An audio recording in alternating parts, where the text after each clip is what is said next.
செப்பனியா 1 அதிகாரம். ஆமோனின் புத்திரனாகிய யோசியா என்னும் யூதா ராஜாவின் நாட்களிலே எஸ்கியாவின் குமாரனாகிய ஆமரியாவுக்கு குமாரனான கெதலியா என்பவனுடைய மகனாகிய கூஷின் குமாரன் செப்பனியாவுக்கு உண்டான கர்த்தருடைய வசனம். தேசத்தில் உண்டானதை எல்லாம் முற்றிலும் வாரிக் கொள்ளுவேன் என்று கர்த்தர் சொல்லுகிறார். மனுஷரையும் மிருக ஜீவன்களையும் வாரிக் கொள்ளுவேன். நான் ஆகாயத்து பறவைகளையும் சமுத்திரத்து மச்சங்களையும் இடறுகிறதற்கேதுவானவைகளையும் துன்மார்க்கரோடே கூட வாரிக்கொண்டு தேசத்தில் உண்டான மனுஷரை சங்காரம் பண்ணுவேன் என்று கர்த்தர் சொல்லுகிறார். நான் யூதாவின் மேலும் எருசலேமில் உள்ள எல்லா குடிகளின் மேலும் என் கையை நீட்டி பாகாலில் மீதியாயிருக்கிறதையும் ஆசாரியர்களோடே கூட கெம்மரீம் என்பவர்களின் பேரையும் வீடுகளின் மேல் வானசேனையை பணிகிறவர்களையும் கர்த்தர் பேரில் ஆணையிட்டு மல்காமின் பேரிலும் ஆணையிட்டு பணிகிறவர்களையும் கர்த்தரை விட்டு பின் வாங்குகிறவர்களையும் கர்த்தரை தேடாமலும் அவரை குறித்து விசாரியாமலும் இருக்கிறவர்களையும்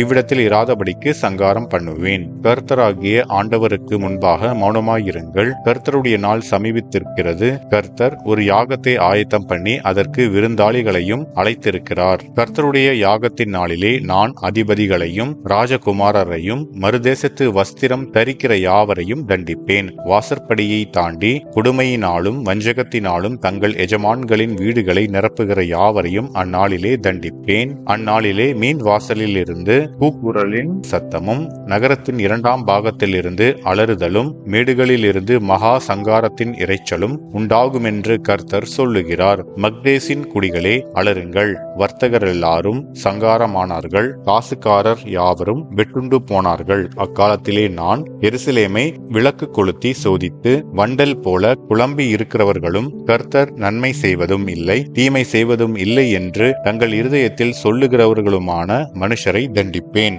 அவர்களுடைய ஆஸ்தி கொள்ளையாகும். அவர்களுடைய வீடுகள் பாழாய் போகும். அவர்கள் வீடுகளை கட்டியும் அவைகளில் குடியிருக்க மாட்டார்கள். அவர்கள் திராட்சை தோட்டங்களை நாட்டியும் அவைகளின் பலரசத்தை குடிப்பதில்லை.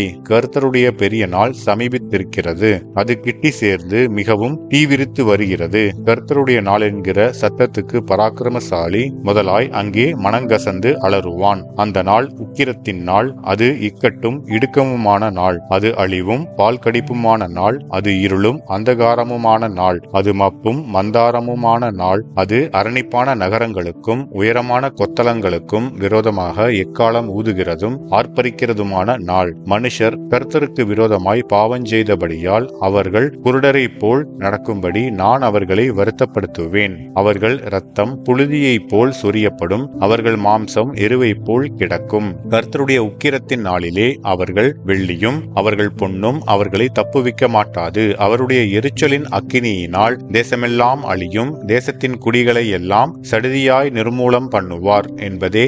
ஆமென்.